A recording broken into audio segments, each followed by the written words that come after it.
anak-anak siswa dan siswi SMP dan SMA Citra Cemara. Kali ini masih dalam perayaan Bulan Bahasa dan Sumpah Pemuda 2020.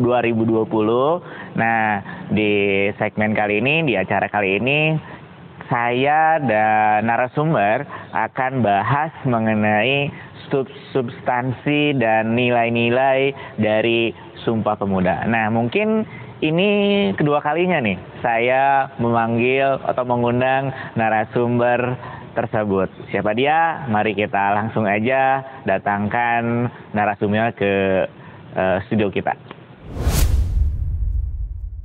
Oke, di sama saya ini udah ada salah satu narasumber, yaitu Guru Gumbul. Apa kabar Guru Gumbul?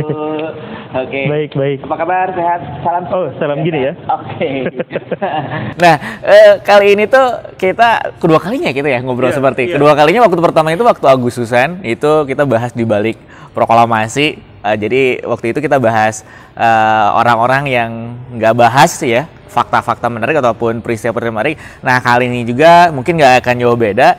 Jadi kita akan bahas sebuah tema yaitu mengenai substansi dan nilai-nilai dari Sumpah Pemuda itu sendiri.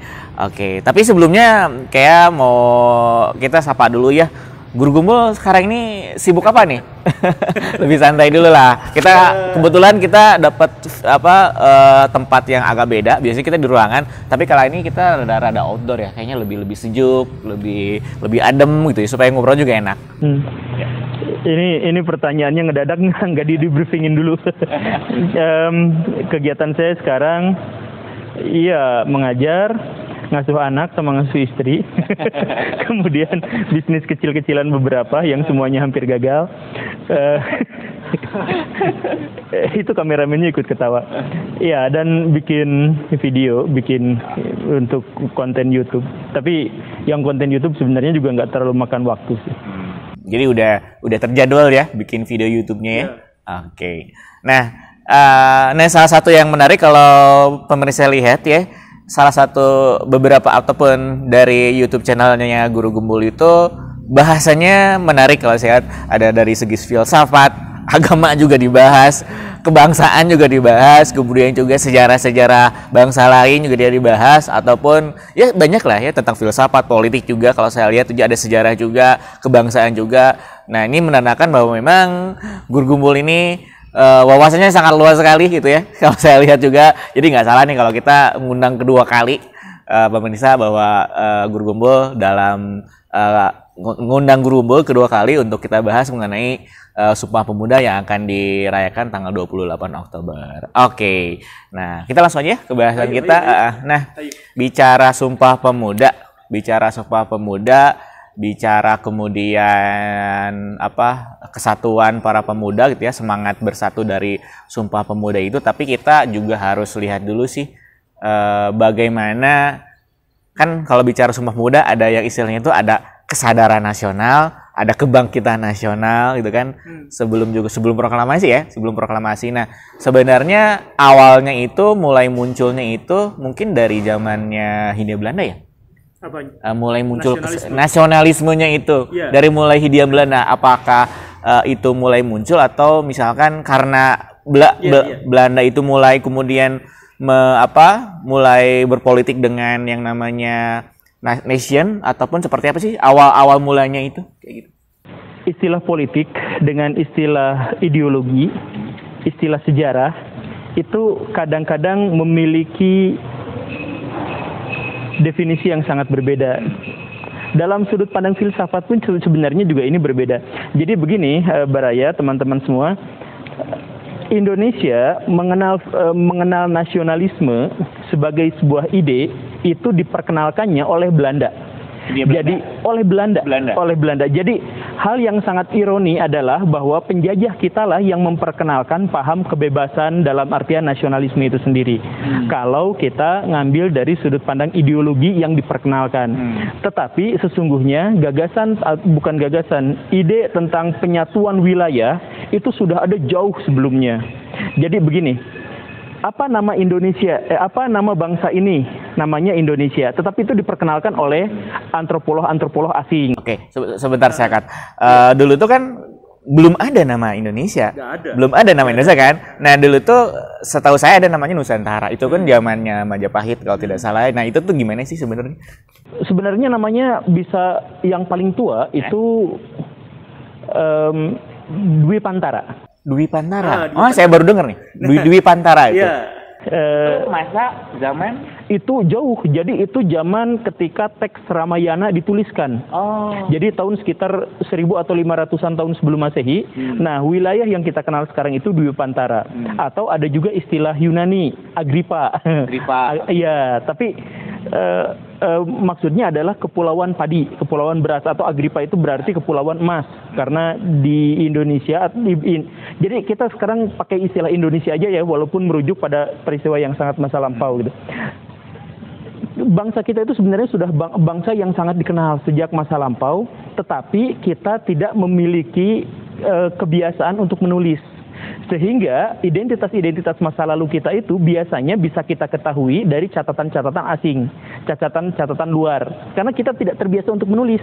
Kita baru bisa menulis itu abad ke-5 Masehi, itu pun melalui tulisan-tulisan aksara-aksara asing dengan bahasa asing. Catatan dinasti Tang, Mak Huan, mungkin salah satunya kronik-kronik ya. Sebelum itu kita dikenal dengan nama Dwi Pantara. Misalkan orang-orang India menyebut kita itu adalah orang Dwi Pantara. Dan bangsa ini, bangsa apapun yang kita belum kenal namanya itu bangsa penjelajah.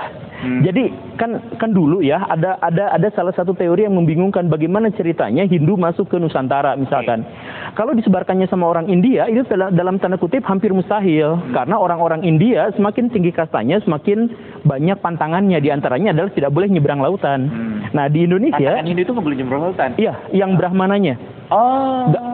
Jangankan nyebrang lautan, untuk tertentu nyebrang sungai aja nggak boleh, itu udah wilayah lain. Waisyanya boleh, mereka dagang lewat. Nah, iya boleh. Tapi kalau Waisyanya nggak mungkin mengajarkan ajaran Hindu, itu juga mustahil. Itu kupingnya bisa dicor sama timah panas.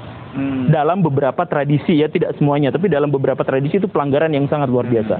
Nah, jadi ada cerita yang membingungkan bagaimana ceritanya orang Hindu itu mengajarkan. Nah, kemudian teks-teks terbaru, sejarah-sejarawan terbaru menjelaskan bahwa yang paling mungkin itu adalah orang-orang Indonesia sendiri yang datang ke sana, karena ini penting.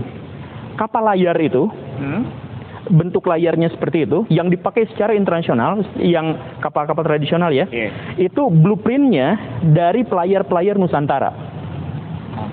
Kapal layar India, kapal layar Cina, bahkan kapal layar Eropa, kapal layar Arab, itu blueprintnya adalah kapal layar orang-orang Austronesia yang berlayar menjelajah sampai ke Afrika Timur pada waktu itu. Nah, jadi orang-orang Indonesia itu, katakan namanya Indonesia, belum punya budaya yang menulis dengan baik, belum punya budaya mencatat yang baik, tetapi mereka sudah dikenal oleh bangsa-bangsa lain di seluruh dunia pada waktu itu. Sehingga catatan-catatan tentang kita ada di mereka tersebar. Nah, menarik nih kalau kita bicara pelayaran, bahwa salah satunya itu ada lagu tuh nenek moyang laut, itu kan paling dikenal oleh pemirsa di sini. Nah, saya juga pernah lihat kalau nggak salah di Borobudur itu ada perahu cadi. Iya. Ada betul. Relief ya. Iya betul. Itu tuh gambaran Austronesia atau memang itu dari kerajaan-kerajaan setelah ya itu kan setelah Australia kan kerajaan-kerajaan. Nah, itu tuh perahu bercadi itu memang menggambarkan Austronesia atau memang kerajaan Indonesia sudah mulai juga jadi pelayan yang ulung gitu. Austronesia itu bangsa. Bangsa. Austronesia itu bangsa yang diidentifikasi dengan bahasanya. Nah, orang-orang Austronesia itu zaman sekarang itu jumlahnya 400 juta. Nah, sebagian besarnya Indonesia. Jadi orang Filipina, orang Malaysia, orang Brunei, kemudian orang sebagian Pasifik. Nah, itu adalah orang-orang Austronesia. Jadi lebih dari setengah orang Austronesia modern itu adalah orang Indonesia. Jadi kita akan dengan mudah mengidentikan antara Indonesia dengan Austronesia. Jadi ketika ada budaya Austronesia misalkan yang terpampang di candi Borobudur atau relief-relief yang lain itu adalah Indonesia kuno. Austronesia itu adalah Indonesia kuno, dan kapal-kapal Indonesia itu kapal-kapal paling canggih sebelum tahun 1600. Oke. Jadi ketika orang Belanda datang ke Indonesia, itu kaget karena menemukan kapal segede gaban, gede banget. Dan itu kapal Jawa. Kalah gitu. Kapal. Orang Portugis sebelum datang ke Indonesia, dia kan berlabuh di Tanjung Harapan. Oh iya. Si Bartolomeus Dias Iya. Pas sampai ke ini tapi catatannya dari Alfonso de Albuquerque. Okay. Sampai di Tanjung Harapan, dia kaget menemukan kapal-kapal yang 3-4 kali lipat lebih besar daripada dia. Ini kapal apa? Orang-orang sana nyebutnya ini kapal Jawa. Kapal Jawa. Ketika Alfonso tiba di Sumatera, ternyata kapal-kapal itu markasnya di sini. Markasnya di situ. Ya, dan kapal-kapal gede gitu ya. Ya, catatan seorang antropolog, saya lupa namanya, itu sampai menyebut bahwa kapal Jung Jawa itu namanya Jung Jawa. Jung Jawa. Oh. Walaupun dibuatnya nggak semua di Jawa, tapi di Kalimantan juga ada gitu ya. Okay. Itu kalau sampai ke Cina, itu kota diamankan. Karena satu kapal itu bisa menaklukkan satu kota. Satu kapal, oke. Dan biasanya dikawal oleh sekitar 20 kapal Jung Cina. Oke. Karena itu dicatatkan di sana, satu kapal Jung Jawa itu bisa menaklukkan 20 kapal Jung Cina. Dan kebal meriam. Karena jatinya 4 lapis. Okay. Nah, jadi maksudnya dari kapal-kapal inilah kemudian orang-orang Cina berani berlayar. Kan orang-orang Cina itu baru berani berlayar itu zaman dinasti Sung. Yeah. Sebelum-sebelumnya dia kalau mau dagang ke India atau orang India mau dagang ke Cina itu lewat pelayar-pelayar dari Nusantara. Dari pelayar-pelayar Austronesia. Jadi kan kita kenal ya. Jadi Nusantara itu terbentuk karena adanya jalur perdagangan antara India Cina, kan biasa dalam sejarah begitu ya. Nah, orang Cina itu gak berani berlayar karena wilayah Laut Timur itu wilayah kekuasaan Raja Naga Laut Timur. Mengerikan buat mereka. Mengerikan. Orang India juga secara tradisional semakin tinggi kastanya semakin gak mau nyebrang laut yang tadi itu. Jadi kedua bangsa ini tidak memiliki budaya berlayar yang memadai. Jadi yang menghubungkan India dan Cina itu adalah pelayar-pelayar Austronesia kita. Maka catatan-catatan kebangsaan kita itu kebanyakan awalnya di situ ya. Iya, kebanyakan ditulisnya di sana karena ini walaupun kita memiliki tradisi bahari yang memadai yang bagus sekali, kita tidak terbiasa mencatat. Itu masalahnya bahkan sampai detik ini pun. Tapi menarik sih kalau kita lihat, mungkin Bapak tahu ya slogannya Angkatan Laut. Nah, apa itu? Jales Sefaja Mahik. Mungkin itu kan berjaya di berjaya di laut, maka berjaya juga bisa menguasai, iya kan? Makanya dijadikan sebagai slogannya TNI Angkatan Laut itu Sefaja Mahik kalau nggak salah. Nah, sebenarnya itu diktum politik sebenarnya. Politik. Kenapa? Ya kan, jadi ceritanya tuh begini. Jadi ada 4 sebenarnya. Dulu sekali orang-orang itu berpikir kita bisa menaklukkan dunia kalau bisa menaklukkan wilayah tertentu.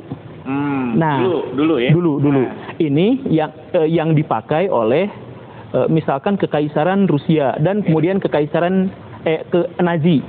Nazi bilang kalau saya menguasai Polandia gitu ya, kemudian daerah-daerah sekitar situ, maka saya akan menguasai Rusia. Kalau saya menguasai Rusia, saya menguasai seluruh dunia. Jadi pikirannya adalah daratan.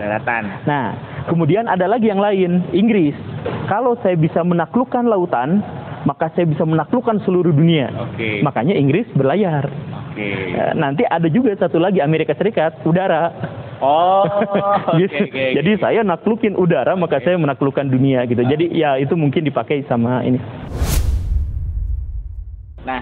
Nah berbicara tadi pelayaran Austronesia, Jales Sefaja Mahik. Tadi Bapak bilang bahwa Amerika dengan udaranya nih, kemudian Jerman Nazi dengan daratnya dan lain-lain gitu kan. Inggris dengan pelayarannya ya gitu kan. Nah, kalau kita lihat bahwa Indonesia adalah bekas jajahannya Hindia Belanda ya, Hindia Belanda. Tentunya juga Hindia Belanda juga wilayah Hindia Belanda, maksudnya Belanda gitu ya. Belanda itu juga Belanda juga kan, Belanda. Cuman dulu namanya VOC, ya kan? VOC. Nah, seperti apa sih Pak dulu bahwa Indonesia itu sebagai negara, Indonesia itu wilayah jajahannya Hindia Belanda, kemudian datang VOC. Apakah VOC ini itu juga negara atau fungsi dagang atau perusahaan, gimana sih? Jadi ceritanya gini. Yang namanya Indonesia itu walaupun satu rumpun besar namanya Austronesia, itu kemudian pas zaman kerajaan-kerajaan itu agak pecah satu sama lain. Misalkan Majapahit, Singosari itu agak pecah. Walaupun kekeluargaannya masih ada, sebenarnya kekeluarganya masih ada. Nah, tetapi kemudian datanglah Belanda, jedreng. Tapi pada waktu itu yang datang itu bukan pemerintahan Belanda, tetapi pengusaha-pengusaha Belanda. Ceritanya begini, Belanda pada waktu itu adalah provinsinya Spanyol. Oh. Jadi penjajah Indonesia itu sekedar provinsi, atau penjajahnya Indonesia adalah negara jajahan dari negara lain, yaitu Spanyol. Oke. Nah, terus pada waktu itu ada gonjang-ganjing, salah satunya itu diakibatkan oleh reformasi gereja di Eropa. Belanda memilih Protestan, Spanyol tetap Katolik. Itu menjadi salah satu alasan Belanda ingin memisahkan diri dari Spanyol. Salah satu alasan. Karena gua Protestan nih. Nah, tapi ketika dalam kondisi seperti itu, maka perdagangan-perdagangan yang dipegang sama Belanda itu diputus sama Spanyol. Nah, kan Portugis datang nih ke Indonesia kan tahun 1511 datang. Itu kemudian si Belanda itu ditugaskan, lu bagian Eropa Utara. Jadi Belanda ngambil rempah-rempah dari Portugis, pelabuhan Lisabon, kemudian dijual ke Eropa Utara, ke Inggris termasuk, ke Jerman, ke Denmark dan sebagainya. Tetapi ketika Belanda memutuskan menjadi Protestan, maka seluruh pelabuhan-pelabuhan di Spanyol dan Portugis itu yang biasanya menyuplai rempah-rempah untuk Belanda di-cut. Belanda nggak punya uang, Belanda nggak punya duit. Karena Belanda nggak punya duit itu, dan dia pengen melepaskan diri karena sudah menjadi Protestan, satu di antara alasannya, maka si Belanda dalam satu sisi nggak punya uang, tapi di sisi lain dia dijajah dan pengen memerdekakan diri. Untuk memerdekakan diri itu butuh dana yang sangat besar. Maka tidak ada jalan lain, Belanda harus menemukan sendiri pulau rempah-rempah itu, yang sebelum-sebelumnya menyuplai ekonomi mereka. Begitu kan? Nah, tapi ketemu nih akhirnya Nusantara, karena banyak pelayar-pelayar Belanda yang sebelumnya juga sudah nebeng ke Indonesia. Pelayar yang nyampe ke Maluku ya kalau nggak salah? Nggak, awalnya ke Banten. Ke Banten siapa? Iya. De Houtman. Cornelis de Houtman. Cornelis de Houtman. Oke. Iya, Cornelis de Houtman. Nah, ketika dia sudah datang ke Indonesia, sudah menemukan rempah-rempah dalam jumlah besar, datang lagi ke pemerintah Belanda, "Woi, pemerintah Belanda, saya sudah menemukan jalur rempah-rempah di sini. Tolong biayai kami untuk ngambil rempah-rempah. Nanti hasilnya bagi dua buat perang kemerdekaan," gitu kan. Tapi kata si Belanda, "Saya gak punya duit sepeser pun ini. Saya bahkan masih ribut sama Spanyol. Gimana mau mendanai?" Nah, akibatnya Belanda tidak bisa mendanai ke Indonesia ekspedisinya, tetapi pengusaha-pengusahanya dipersilahkan. Pengusahanya mandiri ke Indonesia itu bukan atas nama Belanda, tapi mandiri. Tetapi ketika pengusaha-pengusaha itu datang ke Indonesia, dia menemukan pesaingnya adalah Portugis. Dia harus mempersatukan diri, tetapi gak dikasih modal sama Belanda. Apa yang harus dilakukan? Maka mereka bikin kongsi dagang. Seluruh pengusaha-pengusaha itu bersatu dalam satu kesatuan, mengumpulkan seluruh modalnya untuk bisa bersaing dengan Portugis. Makanya mereka kemudian diberikan hak oktroy. Kata si Belanda, kata si Belanda, "Saya gak bisa ngasih modal apapun, tapi saya bisa ngasih hak-hak sebagai negara. Boleh bikin tentara, boleh bikin uang dan sebagainya." Nah, disitulah orang-orang Indonesia akhirnya berkenalan untuk pertama kalinya dengan paham-paham Barat. Walaupun yang dimaksud berkenalan itu hanya orang Jawa, orang Maluku, itu saja. Yang bangsa yang lain masih dalam tanda kutip merdeka. Gitu. Dan itu 200 tahun lamanya. Sebelum akhirnya ternyata penjajahan VOC itu dijajah balik oleh orang-orang Nusantara. Dijajah balik dalam artian budayanya.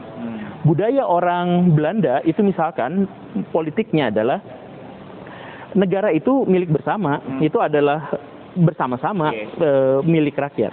Ketika di Indonesia pada waktu itu feodalismenya masih sangat kuat. Negara itu milik raja.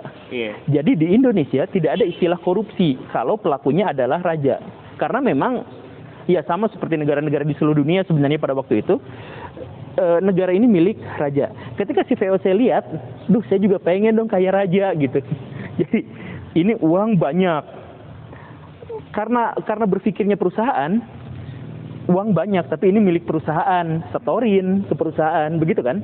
Nah, tapi ngelihat orang Jawa dengan kekuasaan absolutnya, ini kan uang saya juga, kecipratan sedikit-sedikit. Dan akhirnya sejak tahun 1755 lah ya, sekitar itu, Itu mulai goyang VOC itu. Okay. Nah, salah satunya, nanti saya mau pengen tahu nih Pak sebenarnya, yang kan pas ketika datangnya VOC itu udah mulai ada kerajaan nih. Iya, udah banyak. Nah, perang melawan kerajaan itu perang melawan VOC atau memang perang melawan Hindia Belanda sih sebenarnya? VOC, Hindia Belanda belum ada. Belum ada ya. Jadi memang kerajaan-kerajaan itu kemudian perang melawan VOC gitu. Nah, yang menarik itu memang bahwa kerajaan-kerajaan di wilayah Nusantara ya, kemudian melawan VOC dan lain karena memang tidak terima mereka dimonopoli, mereka VOC kemudian cetak uang dan lain-lain, hanya terjadilah pertempuran di mana-mana, gitu kan. Tapi katanya memang ini tuh yang mempersatukan, katanya betul. Iya. Ini gimana nih? Akhirnya rasa sebelumnya sudah ada persatuan. Misal, ketika yang diserang itu adalah Malaka, Demak, di Malaka ditaklukkan oleh Portugis, Demak nyerang Malaka, ingin membebaskan, dalam tanda kutip ya, untuk pikiran orang kuno itu ingin membebaskan Malaka dari cengkeraman Portugis. Serangan 2 kali, gagal dua-duanya, tetapi itu menunjukkan bahwa gagasan atau ide tentang bahwa kita itu sebenarnya adalah satu, itu sudah ada, walaupun dalam bentuk yang sangat proto. Kemudian ketika VOC datang ke Indonesia, yang dijajah itu seperti yang saya bilang tadi, itu hanya 2. Jawa sebagian, khususnya pantai-pantai utara gitu, dan Maluku. Wilayah situ saja. Yang lain diem.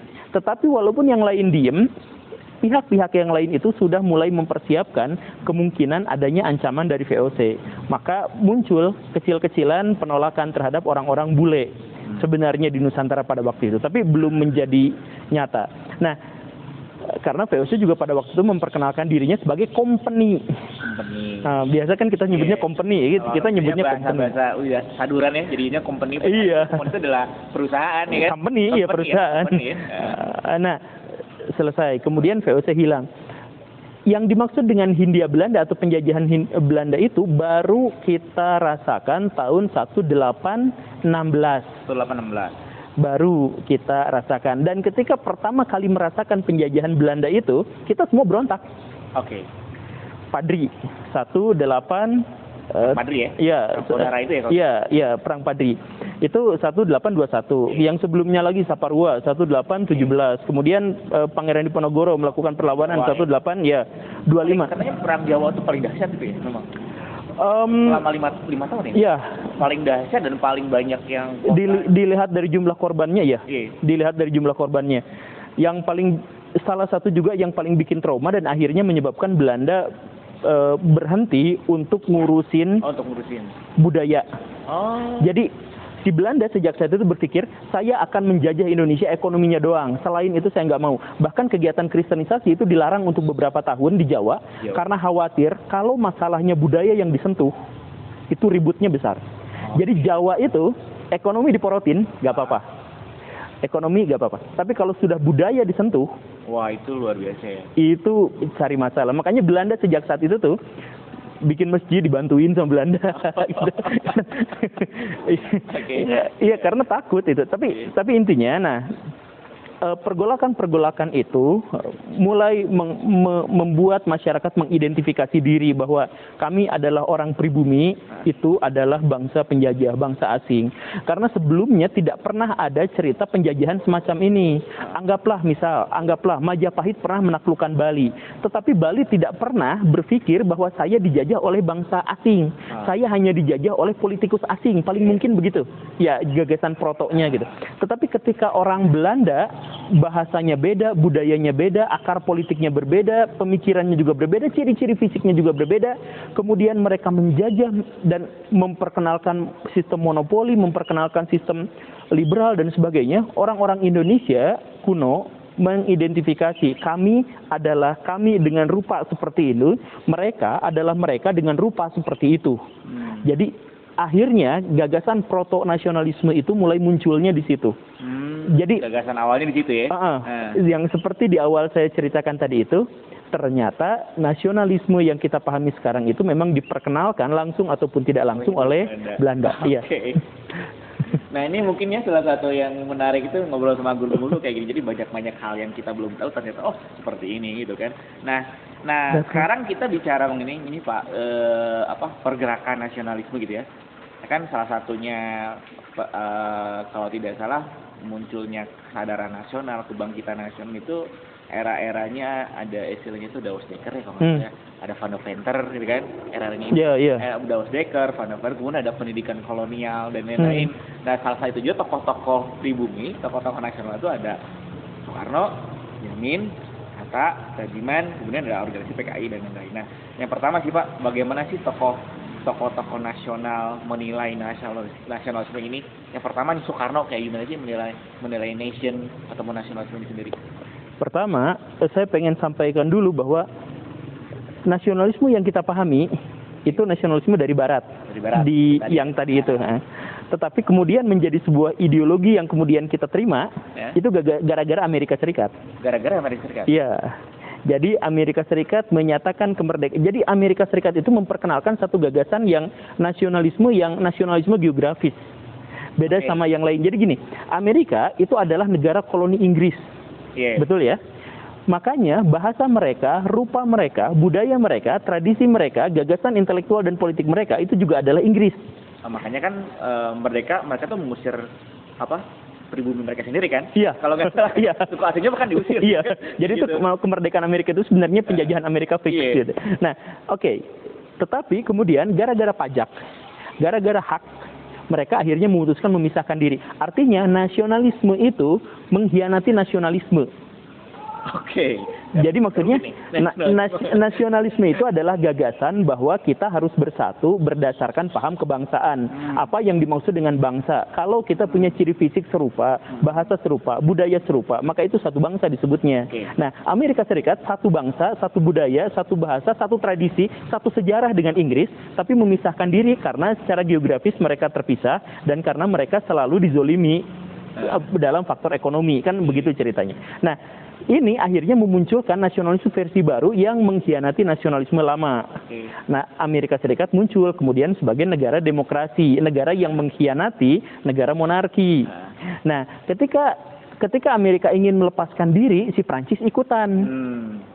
Ingin membebaskan Amerika Serikat. Kenapa? Si Prancis mikirnya, saya musuhan sama Inggris, maka saya menjadi musuh bagi siapapun maka saya menjadi kawan bagi siapapun yang menjadi musuh Inggris. Si Prancis nebeng ikut memerdekakan Amerika Serikat, mengalahkan Inggris.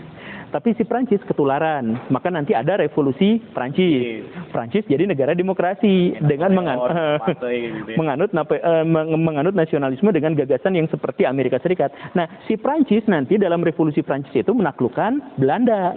Mengubah namanya, awalnya kerajaan Belanda menjadi Republik Batav. Kemudian mengirimkan Daendels ke Indonesia. Daendels memperkenalkan nasionalisme itu dan liberalisme dan demokrasi di Indonesia. Nah, ini sekarang nih saya baru dengar. Si Daendels ini kan memang ketika datang ke Indonesia sebenarnya udah ada jalan ya. Jadi paling terkenal kan sebenarnya Anel Panulukan dan paling pertama itu kan. Nah, yang menarik tadi kata Bapak bahwa Daendels itu menggunakan nasionalisme dengan cara apa Pak kira-kira? Nah, ini menarik nih. Nah, Daendels memperkenalkan nasionalisme itu dengan ini kesalahan besar Daendels yang nanti akan berujung pada Perang Jawa. Perang Jawa. Jadi Daendels itu menginjak-injak kehormatan orang-orang Jawa. Misal begini, orang Jawa itu kalau raja ketemu sama bawahannya gini. Duduk. Raja lewat, semuanya orang rakyat minggir ke pinggir jalan, sujud atau duduknya seperti itu. Jadi ininya kuat. Ketika Daendels datang, saya gak pedulikan dengan semua itu.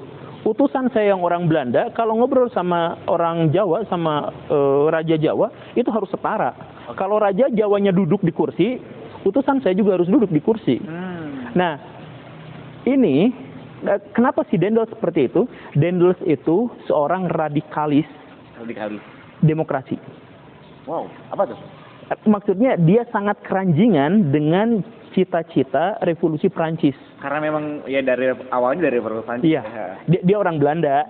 Daendels itu orang Belanda, tetapi kan dia didatangkan ke Indonesia itu oleh adiknya Napoleon, Louis Napoleon. Jadi iya, jadi terngiang-ngiang semangat revolusi Prancis itu di benaknya itu. Jadi ketika lihat orang Jawa, kesalnya luar biasa. Orang Jawa ngelihat Dendels, kesalnya luar biasa. Ya karena dua budaya yang berbeda. Ini masalah kecil aja, masalah kecil di Indonesia misalkan sekarang ya. Kita bandingkan aja zaman sekarang. Orang Barat biasa nyebut orang tua itu nama, gitu ya. Nggak pakai ini. Coba kalau itu diterapkan ke Indonesia, anak kita manggil dengan nama asli kita, gitu. Anto, itu kan gimana itu? Sopan, ya? Itu masalah yang sangat kecil. Pas zaman Dendels bukan hanya masalah itu, tapi semua budaya revolusi Prancis, budaya nasional dan liberalisme itu diperkenalkan di Jawa. Raja gak usah kayak gini, raja kamu gak boleh ngambil upeti, raja kamu harus gini, kamu gak punya tanah ini, kamu ini tanahnya bukan tanah raja, ini tanah milik pemerintah, milik saya, kamu pegawai saya. Makanya banyak dijadiin pegawai kan? Iya, itu Raja Ningrat Jawa dan lain sebagainya itu kesalnya luar biasa. Awal mula mereka hanya mengatakan Raden Mas Galak saja, tapi kemudian sampai ada konflik dan akhirnya dengan dibombardirnya oleh Meriam Keraton Jogja oleh Dendels karena memang melakukan perlawanan. Gitu, datang Raffles, gitu lagi. Pas akhirnya Raffles pergi, nah yang tadi saya sebutkan itu, pas Hindia Belanda datang lagi ke Nusantara tahun 1816 itu. Perang terjadi di mana-mana, Padri perang, di Ponegoro, ya kemudian perang Saparua juga terjadi di situ. Itu semuanya adalah gara-gara orang-orang Barat itu memperkenalkan gagasan nasionalisme, liberalisme dan lain sebagainya secara saklek. Saklek terhadap budaya dan tradisi masyarakat yang sebenarnya sudah mengakar ribuan tahun. Gak bisa budaya ribuan tahun itu kemudian dilecehkan oleh ide-ide baru dari orang asing. Inilah yang kemudian menciptakan identifikasi mereka orang asing, kita bukan gitu. Maka ya nanti penjajahan selanjutnya yang terjadi di Indonesia itu semakin meneguhkan bahwa ini berbeda. Kami orang pribumi, itu bukan. Akhirnya orang Belanda juga mengidentifikasi diri bukan orang. Jadi beda misalkan kalau orang Belanda di Afrika Selatan misalkan. Orang Belanda di Afrika Selatan itu menganggap bahwa ini tanah air saya. Nanti koloni beranak pinak di situ, itu tanah saya. Tetapi orang-orang Belanda di Indonesia sampai akhir menganggap bahwa ini bukan tanah air saya. Maka nanti muncullah misal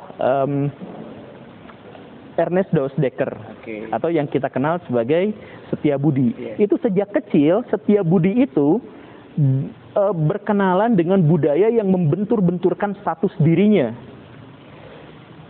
Ibunya orang Indonesia, bapaknya Jan orang Belanda.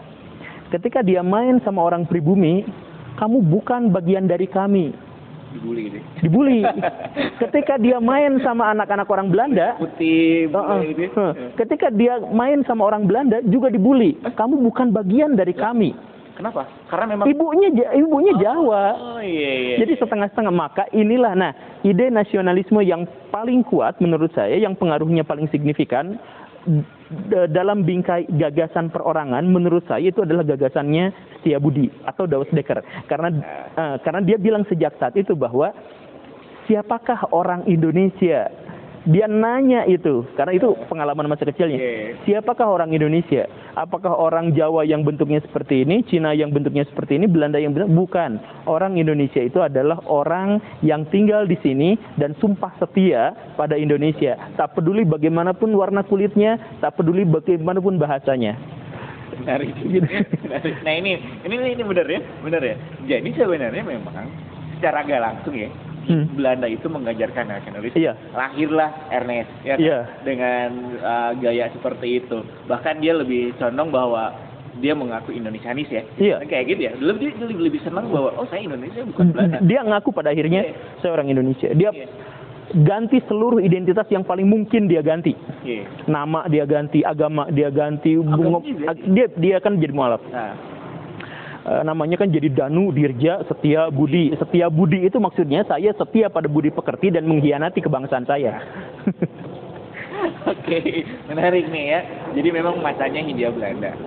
Nah kemudian Nah dari situ mungkin Ernest, Daus Dekker, kemudian Edward dan lain-lain ya, Van der Venter juga sampai dengan seperti itu dengan ininya. Nah kemudian bagaimana tokoh-tokoh nasional ini sih sebenarnya dari Soekarno, Hatta, Rajiman? Oh iya tadi itu ya. Nah yang pertama kan lahirlah. Iya. Nah karena gini, setahu saya bahwa Soekarno, Hatta itu adalah produk pendidikan kolonial, Betul kan? Betul. Nah gimana ceritanya? Kan sebelumnya udah ada Ernest nih, tapi ada pendidikan Nah salah satunya juga bahwa salah satu dari usul Ernest itu, yaitu tadi kan orang pribumi juga harus sekolah.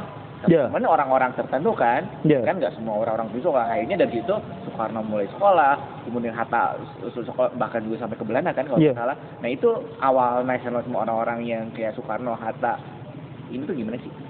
Jadi ceritanya begini nih. Ketika tanam paksa gagal dilaksanakan, gagal dalam artian ternyata membangkrutkan Indonesia, rakyat Indonesia, kemudian berganti menjadi undang-undang yang lebih liberal, ternyata juga gagal. Orang-orang Belanda akhirnya ngintip Inggris. Inggris berhasil di negara jajahannya. Inggris itu berhasil untuk menarik simpati. Jadi penjajahan yang dilakukan oleh orang-orang Inggris itu berbekas bukan seperti persepsi kita atas penjajahan. Biasanya yang dijajah sama Inggris tuh seneng. Makanya ketika lepas dari jajahan Inggris, mereka punya hubungan yang sangat akrab dengan negara penjajah, bekas penjajahnya itu. Terbukti ya. Terbukti. Si Raffles. Yeah. Mungkin Raffles kita bangun dan lain-lain bahwa dia mau hapus yang sebelumnya dan lain mau hapus kayak gitu. Memang lebih ada land rent system kan, sewa tanah. Jadi orang-orang pribumi ini nggak hanya disuruh kerja, tapi mereka menyewa dan hasilnya buat mereka kan. Salah satu dari Inggris itu seperti itu ya. Sebenarnya sama-sama menyengsarakan sih, tapi setidaknya jauh lebih manusiawi daripada ini. Nah, tapi maksudnya begini, si Belanda akhirnya berpikir bahwa mereka harus memberikan gaya penjajahan yang berbeda. Kan awalnya ya, yang tadi itu Edward Daus Dekker nulis, Max Havelaar menceritakan betapa bobroknya gaya penjajahan Belanda di Indonesia. Dia dapat sekitar 91 triliun atau 9.000 sekian triliun dari Indonesia. Tapi pribuminya bahkan jalan kemana-mana pun alas kakinya nggak dipakai, baju nggak dipakai, telanjang dada kemana-mana. Dan ini ketika disorot sama orang-orang liberal di Eropa, memalukan sekali. Maka si Belanda mulai berpikir, kita kayak Inggris, gimana caranya ya biar kayak Inggris gitu, biar kita nggak malu-maluin. Akhirnya mereka ciptakan Trias Van der Venter. Jadi orang Indonesia itu miskin. Bagaimana cara supaya mengentaskan kemiskinan itu? Satu, orang-orang Indonesia itu kebanyakan adalah petani, maka harus ciptakan irigasi. Kemudian orang-orang Indonesia itu tidak berpendidikan, maka harus dibuat pendidikan. Kemudian orang-orang di Indonesia itu di Jawa terlalu padat sehingga persaingannya terlalu besar, sehingga sumber dayanya harus diperebutkan, miskin semua. Di luar miskin semua karena kekurangan infrastruktur, karena penduduknya sedikit. Maka harus dilaksanakan transmigrasi, kan gitu. Maka ada 3 itu. Nah, jadi disitulah kemudian orang-orang Belanda menggagas orang-orang Indonesia itu harus disekolahkan. Pendidikan kolonial. Tetapi pendidikan kolonial ini pun diejawantahkan dalam bentuk yang sangat membingungkan, karena orang Belanda sendiri masih banyak yang dalam tanda kutip picik gitu. Jadi misal gini, transmigrasi itu bukan dijalankan untuk memakmurkan rakyat, tetapi dijalankan agar orang-orang Jawa keluar untuk menjadi pegawai-pegawai perkebunan Belanda di luar Jawa. Jadi penjajahan juga. Kemudian pendidikan itu diajarkan bagaimana caranya agar mendoktrin orang-orang Indonesia tetap sumpah setia pada Belanda di satu sisi, tetapi memberikan keuntungan berupa tenaga kerja yang terampil. Untuk pegawai. Untuk jadi pegawai. Jadi kalau misalkan mau ngetik saja harus ngambil dari Belanda, mahal. Siapa juga yang mau? Maka orang-orang pribumi saja. Tapi mereka dicekoki dengan pendidikan yang berlatar nasionalisme Belanda, harus sumpah setia pada Belanda. Begitupun yang lainnya. Nah, Soekarno dan Yamin dan lain sebagainya itu belajar, tetapi mereka adalah orang-orang yang cerdik cendikia. Ketika mereka dikasih buku paket atau buku cetak, Mereka tidak itu, yang penting mereka punya dasar bahasa Belanda. Dikasih buku ini mereka baca yang lain, mereka baca paham revolusi Prancis, mereka mereka baca Independence Day, Amerika itu Declaration of Independence, mereka baca ini itu, sehingga dari situ mereka terkuak bahwa yang tadi itu gagasan lama kita bahwa saya dengan mereka itu beda, saya ini begini, mereka itu begitu, itu kemudian muncul menyeruak bahwa kami harus melepaskan diri dari penjajahan ini. Soekarno tahun 01 dilahirkan, 1901. 20 tahun kemudian dia punya gagasan bahwa ini semua salah. Bangsa kita yang bentuknya seperti ini dijajah oleh orang dengan budaya yang berbeda seperti ini, itu harus. Nah, ini Pak menarik sebentar, saya akan sebentar. Nah, kalau nggak salah kan kalau Soekarno udah dapat pendidikan kolonial, dia sadar bahwa wah ini kita harus lepas nih dari Belanda. Tapi kalau ada nggak sih orang-orang pribumi sendiri yang sudah pendidikan kolonial, tapi mereka justru memusuhi Soekarno gitu? Banyak. Oh banyak. Banyak sekali. Salah satunya itu gimana sih? Banyak sekali. Mereka orang pribumi udah sekolah, udah pintar-pintar ya. Soekarno kan udah muncul, nationnya udah muncul. Tapi ibaratnya orang pribumi udah sekolah, tapi malah mengkhianati bangsa ini, bahkan musuh Soekarno gitu. Ada nggak kayak gitu? Saya ambil contoh kecil 40 tahun setelah Soekarno lahir. Saya ambil contohnya dari sini dulu, nanti kita tarik ke belakang. Ketika Indonesia memproklamirkan kemerdekaan, ada 60.000 orang Indonesia yang menyatakan jadi tentara Belanda untuk melawan tentara Indonesia yang baru didirikan. 60.000 orang. 60.000 orang yang mendaftar jadi tentara Belanda. Melawan Indonesia. Iya, untuk melawan orang-orang yang memproklamirkan. Jadi sebenarnya itu sejak awal sudah, ketika Budi Utomo tahun 1908 itu dimunculkan, ini Budi Utomo generasi awal itu tidak nasionalis. Itu dalam tanda kutip benar-benar kacung Belanda. Sumpah setia pada pemerintahan Belanda dan ingin membangkitkan budaya Jawa melalui Belanda dan menyingkirkan paham pan-Islamisme. Jadi Budi Utomo berpikirnya ini pas generasi awal ya, sebelum nanti dirombak. Waktu itu kan ada Muhammadiyah, Nahdlatul udah mulai muncul gitu. Muhammadiyah ya? Ahmad Dahlan. Bukan, belum nanti munculnya nanti. Tapi maksudnya adalah Budi Utomo muncul itu, ini gagasan awalnya, berpikir Belanda penjajah, Islam penjajah. Islam penjajah budaya Jawa, Belanda juga penjajah. Tetapi Belanda hanya menjajah ekonominya saja, maka kita harus dalam tanda kutip memanfaatkan Belanda untuk menyingkirkan ini, agar budaya Jawa kembali. Nah, gagasan ini hanya berlaku 1 tahun 2 tahun, setelah itu Budi Utomo berubah, khususnya setelah munculnya tokoh-tokoh yang sangat radikal. Nanti muncul Cipto Mangunkusumo, nah itu nanti berubah total, Budi Utomo itu menjadi semakin lebih ini. Tetapi gagasan proto-nasionalisme dalam bentuk pergerakan itu ribut, tidak jelas semuanya. Soekarno dan Hatta saja itu gagasan nasionalismenya sangat berbeda. Orangnya berbeda? Ya, Soekarno menganggap sama seperti orang Jawa, budayanya lebih tinggi daripada budaya Belanda. Sehingga Soekarno itu melawan Belanda baik secara politik maupun secara budaya. Jadi nanti ketika diperkenalkan demokrasi, Soekarno menginginkan demokrasinya demokrasi Indonesia. Demokrasi yang didasarkan pada kemufakatan yang dipimpin oleh orang kuat. Orang kuat. Ya, jadi kenapa? Karena gagasan Soekarno adalah gagasan demokrasi Jawa. Karena Soekarno melawan Belanda juga melawan dalam konteks budaya. Hatta tidak melawan dalam konteks budaya. Hatta menganggap bahwa sampai sejauh ini memang budaya-budaya Barat itu dalam hal yang material itu lebih baik. Maka dia kemudian nanti ketika memerintah Indonesia, dia mempraktekkan demokrasi liberal ala Barat. Soekarno nanti demokrasi terpimpin, demokrasi yang dalam pandangannya dia itu ala Indonesia. Nah, jadi nasionalismenya saja itu sudah berbeda. Soekarno dan Hatta itu. Nanti Yamin juga berbeda. Yamin itu nasionalisme, tapi segala tentang nasionalisme itu ditarik ke masa lalu. Ditarik ke masa lalu. Jadi misal Kutai itu Indonesia. Kemudian Sumpah Palapa yang sebenarnya perspektif dulu itu adalah penaklukan berubah menjadi penyatuan dan lain sebagainya. Jadi bahkan sampai menyebut bahwa orang Indonesia itu adalah orang cikal bakal orang di Asia. Kebakaran di Asia. Iya, maka dia sebut misalkan temuan fosil Homo javanicus atau Meganthropus paleojavanicus itu sebagai cikal bakal manusia. Jadi ini nggak kayak Hitler amat sih, tapi gaya berpikirnya kurang lebih ngambilnya seperti itu gitu. Ya, Yamin begitu. Kemudian nanti Cipto Mangunkusumo, Dawasedekar, Rajiman itu bongkar sedikit rahasianya ya. Rajiman itu orang Freemason. Seorang dokter ya? Ya. Dokter ya? Ya. Tapi cuman kalau saya lihat lihat dari foto dan lain-lain, kayaknya budaya Jawanya kuat banget ya? Kuat. Teosofi dia tuh. Raden kan? Iya. Raden.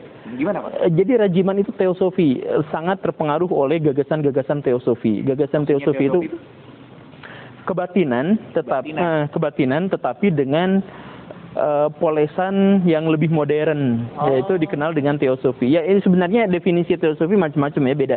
Cuman maksudnya Rajiman itu sampai masuk perkumpulan-perkumpulan rahasia, termasuk juga Freemason, itu kenal akrab. Jadi orang-orang nasionalis Indonesia itu Hatta, Soekarno itu biasa bergaul dengan orang-orang Freemason. Loji-loji itu bahkan kadang-kadang pernah dipakai gitu. Bahkan ketika Indonesia merdeka juga Freemason itu ngirim surat sama Soekarno sama Hatta. Selamat ya gini. Kalau bisa ngikutin kami, kata Soekarno-Hatta, nggak usah lah. Tapi bahwa orang-orang nasionalis itu punya banyak paham-paham yang teosofi, esoterisme gitu, itu banyak juga. Rajiman itu salah satu tokoh yang seperti itu. Nah, tadi kalau bicara akar nasionalisme ada tokoh-tokoh ya. Salah satu yang menarik nih, ada soal akar nasionalisme juga, itu dari PKI. Nah, ini gimana nih? Dari PKI ini, kita tahu kan berseberangan ya dengan. Ya. Tapi kenapa bisa jadi salah satu awalnya dari situ? PKI itu atau komunisme itu diperkenalkan pertama kali itu di Indonesia oleh Snevrid, ya. Orang Belanda. Ya. Ketika dia datang ke Indonesia, kemudian memperkenalkan PKI, memperkenalkan komunisme, ISDV dulu namanya, dia sadar bahwa gagasannya itu tidak akan berhasil. Pertama, karena dia orang Belanda. Kedua, karena gagasan PKI itu, gagasan ISDV itu banyak yang bertentangan dengan semangat-semangat Jawa, khususnya tentang spiritualisme. Orang Nusantara itu pada umumnya mau agamanya apapun taat. Iya. Betul ya? Pada umumnya begitu. Ketika PKI terlalu materialis. Terlalu segala sesuatunya harus materi. Sedangkan orang Jawa misalkan khususnya batin yang lebih utama. Betul. Nggak nyambung. Pulang lagi nangis-nangis ditangkap apa segala rupa, tapi dia sudah punya murid. Nah, sebenarnya memang nggak untuk maksudnya pertanyaan saya gini. Dengan dari Belanda ya Snevrid itu, apakah mereka tuh mau menyebarluaskan paham mereka tuh memang dengan partai politik memang awalnya, atau memang ini kayaknya partai politik cocok nih, atau gimana sih? Kalau sudah komunis itu biasanya bikin partai. Ya. Kalau sudah jadi komunis gitu? Ya pasti sudah bikin partai. Nah, ketika si Snevrid gagal, tapi dia sudah punya dua murid, Semaun dan Darsono. Nah, Semaun dan Darsono inilah yang kemudian memperkenalkan komunisme versi religius. Dia gabung ke SI, kemudian dia mewarnai SI, kemudian dia tumbuh besar sebagai parasitnya SI, Sarekat Islam. Jadi PKI itu berdiri di dalam Sarekat Islam yang menunjukkan bahwa sebenarnya gagasan komunisme versi Semaun itu tidak bertentangan dengan Islam. Tokoh SI sendiri pada waktu itu, Haji Umar Said Cokro Aminoto, itu sosialis. Pikiran ekonominya sosialis. Makanya dia menentang Belanda yang kapitalis. Begitu kan kurang lebih. Nah, jadi ketika Semaun dan Darsono akhirnya memperkenalkan PKI dengan gaya yang Indonesia banget, yang masalah kebatinan kemudian dia tidak terlalu frontal dalam revolusi, tapi alon-alon asal kelakuannya Jawa gitu, pelan-pelan sedikit gitu, infiltrasi masuk ke sana ke sini, tetapi masih masih gitu-gituannya gitu. Akhirnya PKI menjadi kuat. Jadi PKI kuat itu komunisme menjadi kuat itu setelah dilebur atau direduksi dengan gagasan-gagasan asli Indonesia. Makanya nanti tahun 1920 itu 1930 ya, itu muncul Haji Misbah. Haji muslimnya ketat, tapi kompornya PKI. Dia pidato kemana-mana bahwa Islam dengan PKI adalah sama. Gitu. Jadi dan lain sebagainya. Terus? Nah, dia PKI ini kemudian menjadi salah satu yang mencetuskan gagasan tentang nasionalisme Indonesia. Komunis secara umum adalah anti nasionalisme. Komunis secara umum.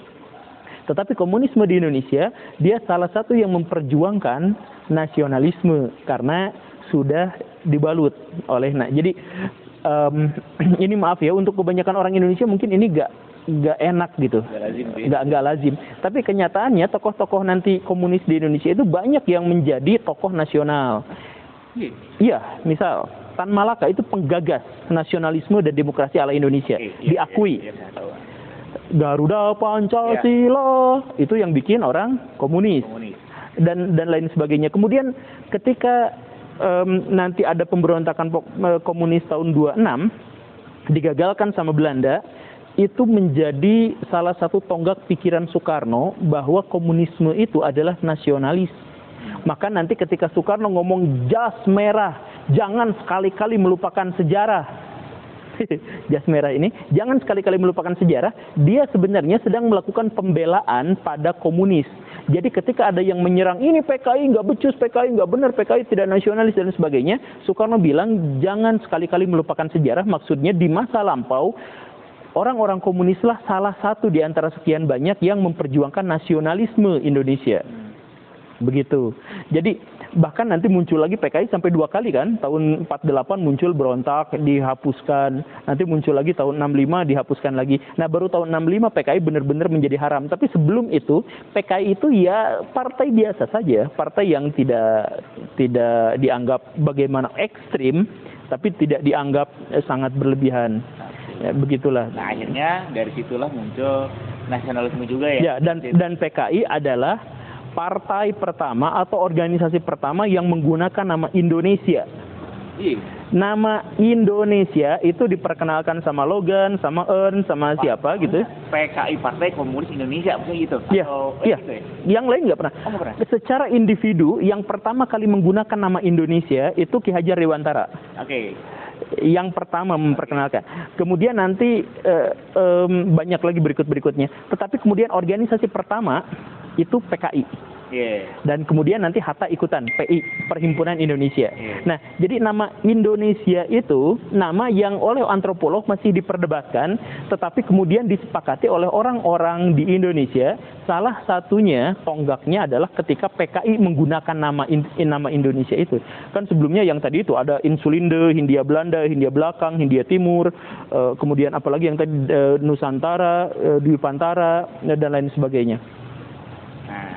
Tadi kita bicara organisasi atau partai politik. Dari situ kemudian muncul PKI, muncul Nahdlatul Ulama, kemudian Syarikat Islam, tadi juga HOS Cokro Aminoto, Semaun Darsono dan lain-lain. Kemudian Muhammadiyah, kemudian juga Iblis Party. Mulailah banyak organisasi pada masa pergerakan nasional sudah mulai muncul ya, mulai banyak kayak gitu. Nah dari situ juga mungkin banyak juga organisasi atau golongan-golongan pemuda yang kemudian mulai mulai berpikir bahwa kita mulai Jong Java kan mulai muncul ya, kemudian Jong Ambon, Jong Maluku, Jong Sumatera, Bon, ini kalau nggak salah ya. Nah dari situ mereka kita kayak terpisah-pisah nih. Nah gimana sih awalnya sampai kemudian mereka menginisiasi gitu ya, kita harus bikin sebuah deklarasi nih, Sumpah Pemuda, gimana sih? Ya, pertama kalau ngomongin soal Sumpah Pemuda dan orang-orang yang terlibat di dalamnya, kita harus malu. Karena mereka melakukan itu umur 17, 18, 20.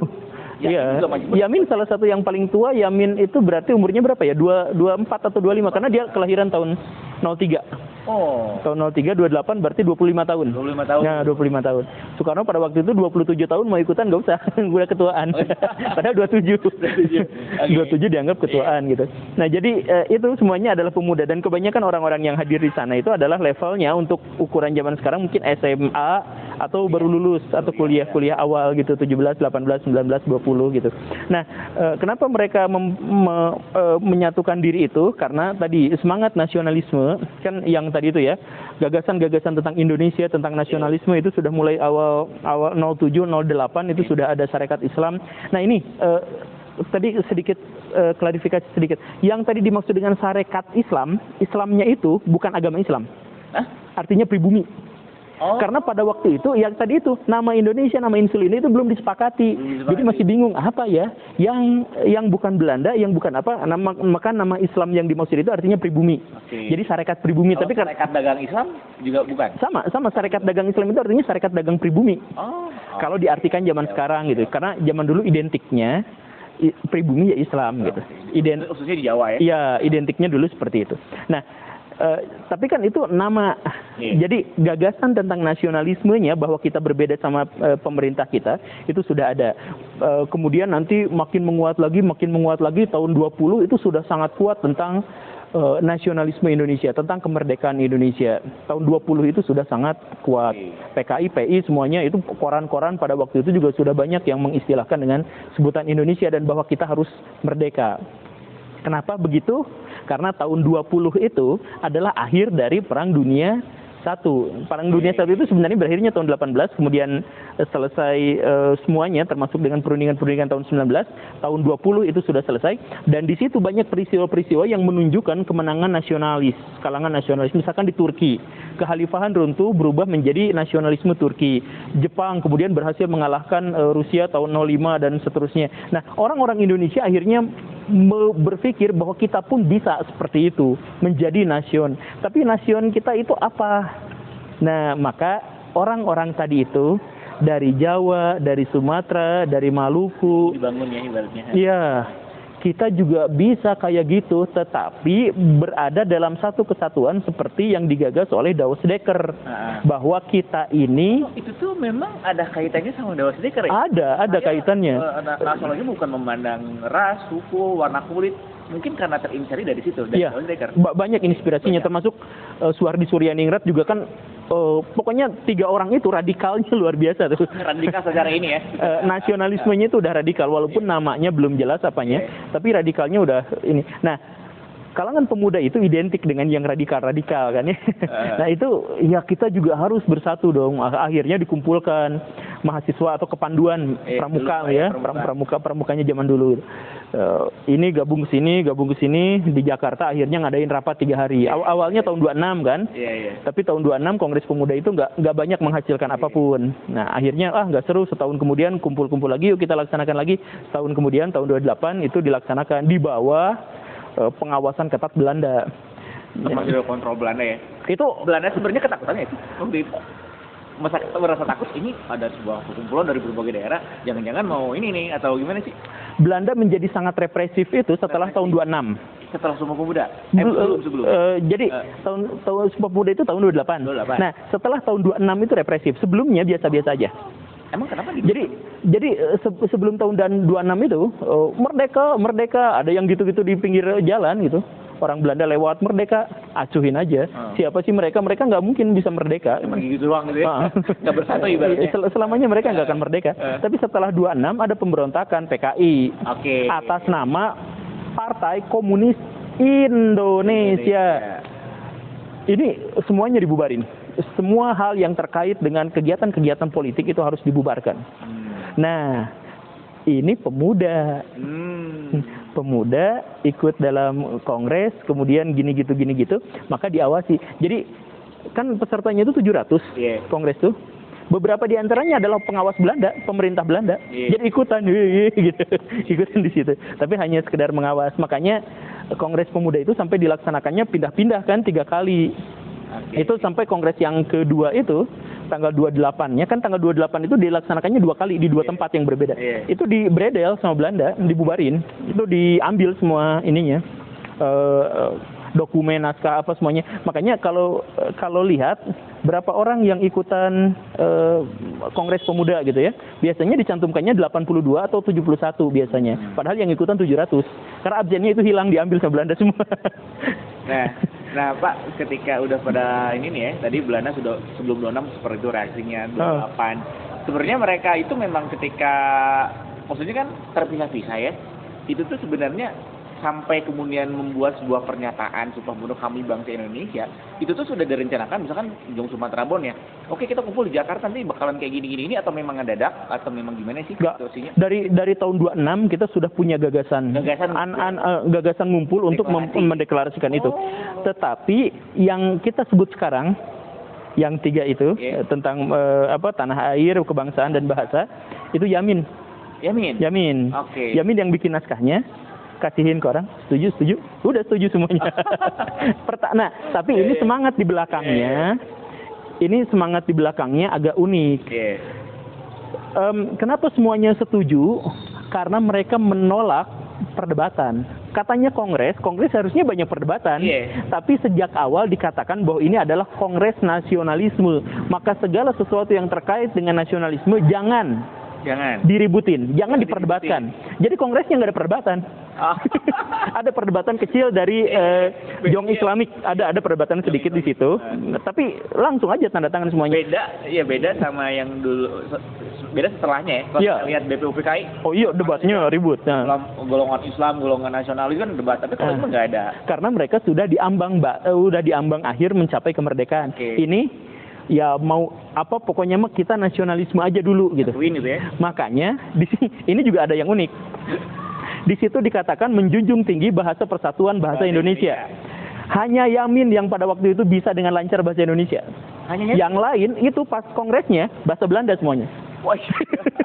Jadi bahasa persatuan pada Kongres Pemuda itu bahasa Belanda. Sebenarnya gini, Yamin itu bisa bahasa Indonesia itu dari Melayu. Karena dia orang Melayu. Emang Melayu? Karena dia orang Melayu. Jadi mungkin ini pikiran saya aja ya, itu ada tendensi pribadi dari Yamin karena dia adalah orang Sumatera penutur bahasa Melayu maka dia kemudian menuturkan menjunjung tinggi bahasa persatuan bahasa Indonesia. Bahasa Indonesia yang dimaksud itu adalah bahasa Melayu. Pada waktu itu orang-orang yang hadir di situ kan ada Ambon kan, dari Sumatera, dari Jawa, kan mereka nggak bisa ngomong bahasa Jawa ke orang Sumatera dan sebagainya. Itu cuma daerah. Itu bahasa Belanda kebanyakan. Oh, bisa bahasa Belanda mereka? Iya kan mereka terpelajar semuanya kan dari sekolah, dari universitas gitu. Dan Belanda pada waktu itu memang memperkenalkan di kurikulumnya itu pakai bahasa Belanda. Jadi bahkan Yamin bisik-bisik, "Oi, gue punya gagasan tentang ini," itu pakai bahasa Belanda. Gitu. Dan alasan kenapa Muhammad Yamin dijadikan sekretaris karena dia satu-satunya yang bisa bahasa Melayu atau yang lancar menggunakan bahasa Melayu dan kemudian menjadi cikal bakal bahasa Indonesia.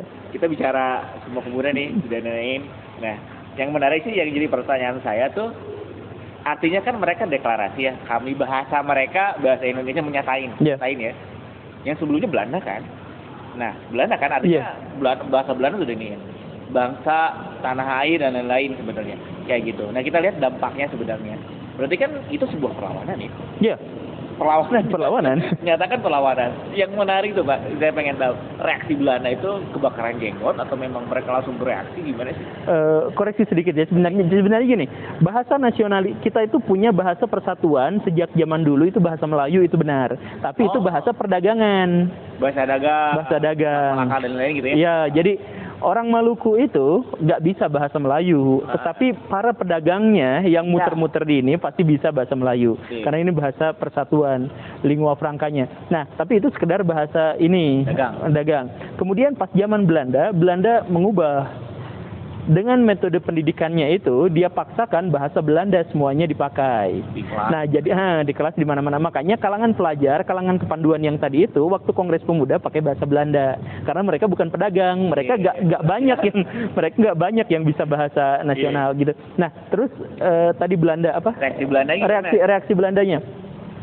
Reaksi Belanda tentu saja seperti yang saya sampaikan tadi itu di yang kedua itu, Kongres kedua tanggal 28-nya itu di Bredel, digerebek. Digerebek semuanya. Oh, Kongres 1 lancar nih? Lancar. Kedua? Bukan. Kongres pertama itu tahun 26. Kongres kedua itu tahun 27, 28. 2 hari kan. Nah, yang tanggal 28-nya itu, hari keduanya itu digerebek.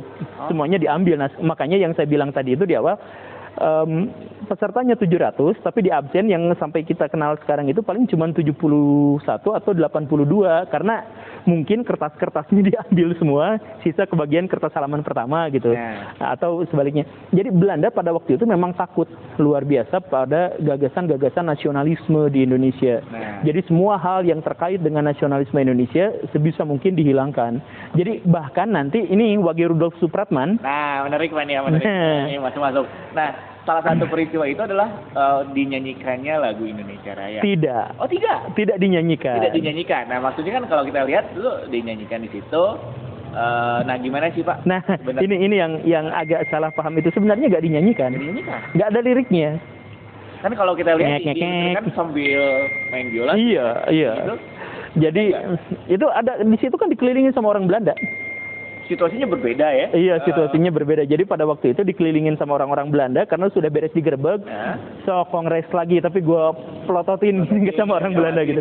Makanya Wage Rudolf Supratman memang pertama kali mendendangkan lagu itu, tetapi tanpa lirik. Tanpa lirik? Cuma pakai biola dan biola? Iya. Jadi nggak pakai lirik, cuman gini-gini karena nanti kan banyak lirik-lirik ya, Indonesia Raya Merdeka Merdeka ya, yang semacam itu gitu. Itu kan nanti digerebek lagi nggak jadi lagi kongresnya. Karena memang nama Indonesia muncul ya, iya juga. Dan merdekanya lagi di situ. Gitu. Jadi hilang, jadi hanya gini-gininya doang. Mungkin Belanda nggak tahu bahwa itu lagu nggak tahu. Padahal liriknya sangat perlawanan banget ya. Ya makanya Belanda juga ketawa karena di awal lagu itu mirip dengan lagu pindah-pindah leka-leka. Itu ya. Jadi ada lagu Belanda yang dulu mencemooh orang-orang pribumi Indonesia, yang menganggap orang-orang Indonesia itu kampungan dalam tanda kutip. Itu ada lagunya. Kemudian aransemen lagu itu yang awal-awalnya itu seperti lagu Indonesia Raya. Orang Belanda nggak nyadar itu lagu kemerdekaan. Menarik, baru tahu saya. Iya juga ya. Ketika kalau misalkan nyanyi Indonesia pakai Indonesia, wah itu kan brandel ya. Iya. Baru sadar saya. Oke, terakhir Pak, reaksi tokoh nasional itu gimana sih setelah beres itu? Vakum. Kok vakum? Karena memang Belandanya sangat keras pada waktu itu. Jadi kebanyakan gerakan bawah tanah, rahasia, nggak apa-apa. Soekarno juga baru tahun 37 dia muncul lagi untuk pergerakan itu baru aktif lagi itu tahun 37-an. Selama dari tahun 28 itu sepi, senyap karena Belandanya menjadi sangat represif, Belandanya menjadi sangat keras. Tapi orang-orang yang terlibat di situ itu semangatnya tidak luntur, tidak hilang. Cuman nggak bilang-bilang aja sama Belanda. Jadi nggak bikin organisasi yang terang-terangan apa gitu. Tapi mereka ngobrol-ngobrol di warung kopi tentang semangat nasionalisme dan sebagainya. Itu ada. Maka tahun 37 Soekarno mulai sedikit-sedikit muncul lagi. Nah, tahun 38, 39, tahun 40 Belandanya panik. Karena ada ancaman si sipit-sipit itu Jepang. Si kecil-kecil sipit itu. Nah, Belandanya mulai panik, Indonesia naik lagi, cari muka lagi dalam tanda kutip ya. Soekarno berkoar-koar lagi di atas, ketahuan sama Jepang. Maka ketika nanti Jepang datang ke Indonesia, jajaran orang pertama yang ditemui oleh orang-orang Jepang itu adalah Soekarno, Hatta, dan orang-orang sekeliling itu yang punya semangat nasionalisme. Orang Jepang bilang, kamu semua nasionalisme kan? Iya, saya janjikan kemerdekaan buat Indonesia, tapi kamu dukung dulu kami untuk menghabisi orang-orang Belanda. Nanti kami bebaskan kalian. Kalian kan nasionalis, dukung kami semua. Gitu. Jadi ya akhirnya hidup kembali itu nasionalisme. Jadi kalau mau pakai bahasa yang paling sederhana, negara Indonesia itu didirikan Belanda, bangsa Indonesia itu diciptakan Jepang. Indonesia didirikan Belanda. Negaranya bangsa Indonesia itu Jepang. Karena memang dengan ininya ya sistem yang mereka bangun lah ibaratnya. Kayak gitu, impact-nya kayak gitu. Jepang itu kemana-mana propagandanya paham kebangsaan. Kemana-mana pahamnya kebangsaan. Diperkenalkan ke orang Indonesia itu, kita semua adalah bangsa Asia, kita semua bangsa Timur, kita semua budayanya. Makanya nanti Soekarno itu pro sekali sama Jepang, karena Jepang itu mendukung budaya Timur. Dan Hatta kesel sama Jepang, apalagi nanti Amir Syarifuddin, kemudian Sultan Syahrir benci banget sama Jepang, karena mereka itu nasionalisme, tapi mendukung budaya Barat. Soekarno nasionalisme dan mendukung budaya Timur. Oke. Jadi memang kalau kita lihat kesimpulannya bahwa paham nasionalisme itu sebenarnya ada dampaknya juga dari para Hindia Belanda, kemudian Jepang ya kan. Iya. Secara nggak langsung Belanda bikin menjadi sebuah negara, Iya. pahamnya Jepang kemudian membuat paham kebangsaannya gitu ya, Iya. menjadi semakin kuat. Yang menghidupkan kembali ya, menghidupkan kembali ya, panggung. gitu. Oke, mungkin dicukupkan atau terakhir mungkin ada pesan-pesan ataupun kesimpulan dari Guru Gumbul untuk para pemirsa mengenai seperti biasa gitu ya, pada pemirsa mengenai memaknai ataupun nilai-nilai Sumpah Pemuda di era seperti ini, paham kebangsaannya seperti apa gitu ya. Silakan. Oke, begini, saya pengen sampaikan satu hal ya. Sejarah itu hampir selalu kontroversial. Sejarah itu di setiap bab yang pernah guru sampaikan di kelas, itu ada kontroversinya. Bahkan yang paling kecil. Misalkan tentang Pangeran Diponegoro, itu kontroversinya di sana besar sekali.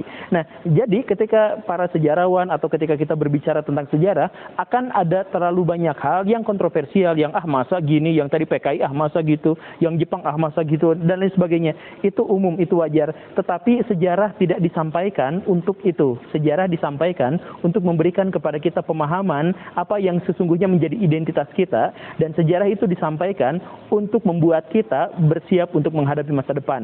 Sejarah itu bukan bagaimana caranya kita menuliskan cerita-cerita di masa lalu, tetapi membuat bagaimana caranya kita, nama kita secara abadi dituliskan oleh orang-orang masa depan. Oke, pesan para pemuda mungkin ada lagi? Kalau kita lihat Soekarno ya, dengan berikan aku. Saya ingat kan enggak? Iya. Kan bujang kan itu ya. Nah, mungkin Guru Gumbul bisa juga kayak gitu. Sebenarnya istilah untuk pesan pemuda itu agak tendensius karena saya udah tua ya. Tapi jiwanya jiwa pemuda. Nah, gitu. jadi gini, pemuda itu tidak memiliki tanggungan pribadi. Dia itu lepas, dia itu bebas. Karena itu, mumpung masih pemuda, gagasan-gagasan yang radikal sekalipun, silahkan pelihara dulu. Nanti setelah dewasa, nanti akan ada kebijaksanaan ini itu, silahkan. Tetapi selagi masih muda, selagi belum ada tanggungan, silahkan perkuat semua gagasan yang dimiliki, kemudian perdalam, dan jadikan itu sebagai bahan dasar untuk kebaikan umat manusia. Jadikan baraya itu, jadikan para pemuda itu adalah orang-orang yang memiliki kontribusi positif terhadap sebanyak mungkin orang dengan memelihara gagasan-gagasan sewaktu masih muda. Gagasan anak muda. Oke, terima kasih Guru Gumbul. Salam berikut terakhir. Mungkin itu aja obrolan saya sama Guru Gumbul. Sampai ketemu di episode selanjutnya. Terakhir saya pamit. Guru Gumbul juga pamit. Dadah, see you.